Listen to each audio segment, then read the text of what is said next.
new sandwich at Jack in the Box or whatever, it would just get to him. And then before you know it, he said he'd be in the car and he'd be driving down to Jack in the Box to get the new sandwich. You know? So for some of us, it doesn't work that way, but some of us it does. Little children are the most susceptible to these things because they have a really hard time deciphering between what's real and what's not real. And I found some studies that actually put out a warning.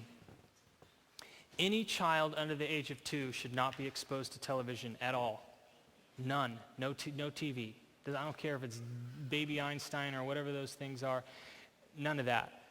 Because the neuroconnectivity in a young child's brain is still so loose. It's still trying to figure out, this is mom, this is dad, this is how life works. And you throw television in the mix, and it short circuits that wiring, and it is the leading cause of attention deficit disorder.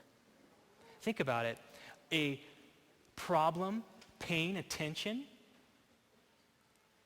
to the teacher up front who's just talking. A problem paying attention to the pastor who's just up front preaching. A problem paying attention to just lifeless words on a page because they're not going bing, zip, boo, tch, ba, making all these noises and flashing colored lights at them and everything. I'm not saying it's the only cause, but it is one of the major causes. This is a clip from the documentary called The Corporation, in which it talks about the pervasiveness of advertising and how it's focused at children. And I'll let you watch this here. 5, 4, 3, 2, 1. Off into space. Man, that takes real teamwork.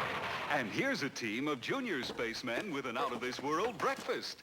Comparing the marketing of yesteryear to the marketing of today is like comparing a BB gun to a smart bomb. It's not the same as when I was a kid, or even when the people who are young adults today were kids.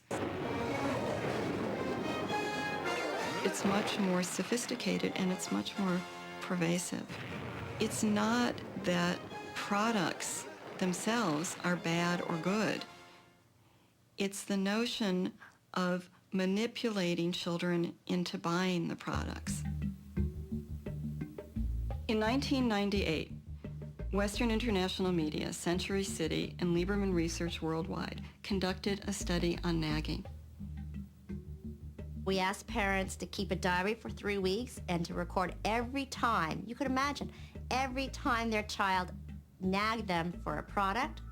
We asked them to record when, where, and why. This study was not to help parents cope with nagging.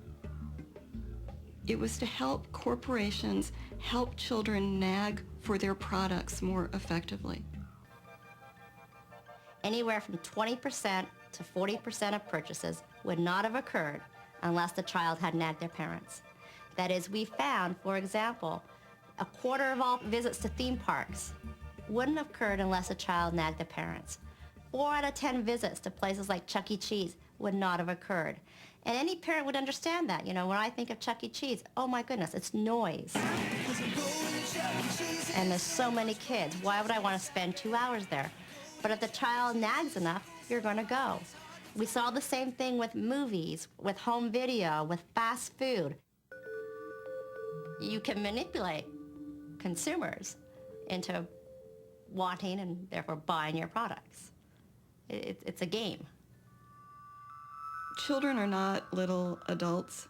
Their minds aren't developed. And what's happening is that marketers are playing to their developmental vulnerabilities. The advertising that children are exposed to today is honed by psychologists. It's enhanced by media technology that nobody ever thought was possible. The more insight you have about the consumer, the more creative you'll be in your communication strategies. So if that takes a psychologist, yeah, we want one of those on staff. I'm not saying that it's wrong to make things for children. You know, and I also think it's important to distinguish between psychologists who work on products for children, who help, you know, toy corporations make toys that are developmentally appropriate. I think that's great. That's different from selling the toys directly to the children. Initiative is huge. I think in the U.S. we place about $12 billion of media time. So we'll put it on TV, we'll put it in print, we'll put it out in outdoor, we'll buy radio time. So we're the biggest buyers of advertising time and space in the U.S. and in the world. One family cannot combat an industry that spends $12 billion a year trying to get their children. They can't do it. They are tomorrow's adult consumers, so start talking with them now, build that relationship when they're younger, and you've got them as an adult. Somebody asked me, Lucy, is that ethical? You're essentially manipulating these children. Well, yeah, is it ethical? I don't know. But our role at Initiative is to move products. And if we know you move products with a certain creative execution, placed in a certain type of media vehicle, then we've done our job. Here's a commercial. Does anybody remember this commercial? This was only a few years ago. I'm playing it without the sound because I'm going to play it with the sound here in a moment to stress the fact of how powerful the musical aspect is. And we're going to kind of switch gears into music here. Does anybody remember this commercial? Few people do. So here, I'll play it again with the music and see if anybody else remembers this same commercial.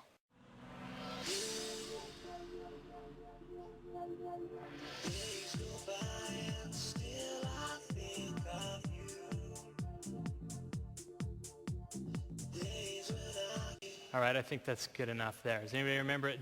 Does anybody remember it who didn't remember it without the music? Yeah. This commercial was so huge that the car sold out. There was a waiting list to buy that car. And the band that came up with this song, the name of the band was Dirty Vegas, they were nobody. And all of a sudden they went to the top and they became this famous band just because of this commercial. So this is the power that music has, and I'm going to talk about music now because this is a very important point I think we need to understand. Aleister Crowley, do what thou wilt is the whole of the law under love. This was his motto. Basically, if it feels good, do it. Put together a system of magic that if ever combined with the power of music would be able to revolutionize the world. You see, music's been around for a very, very long time. It's been around since the beginning. It's been around since before the beginning. We know that the angels sang music and that it was created for a certain purpose, which we will look at. What is this revolution that they're looking at? Look at this quote here from Jonathan Goldman in Healing Sounds, The Power of Harmonics. The use of music in sacred ceremonies and shamanic rituals has occurred since ancient times. It has recently been verified that sound can be used to affect and change our brain waves. The changes of these rates creates changes in consciousness. They're talking about that alpha state again there. Allowing mystical altered states to be induced. The relationship between occult wisdom and sound may at first be far removed, yet in the ancient mystery schools that were in Egypt and Rome, Greece, Tibet, India, and other centers of learning, knowledge of sound was a highly refined science. All right? So this is something that's been known for a long time, that sound has this power to bring about mystical, altered states of consciousness. Ellen White tells us in Patriarchs and Prophets, page 594, that music was made for a holy purpose, to lift the thoughts to that which is pure, noble, and elevating, to awaken in the soul devotion and gratitude towards God. This is what we should be looking for in our choice of music. She goes on to say, what a contrast between ancient custom and the uses to which music is now too often devoted. Thus, that which is a great blessing when rightly used, becomes one of the most successful agencies by which Satan allures the mind from duty and from contemplation of eternal things. One of the most successful tools when used in the wrong way.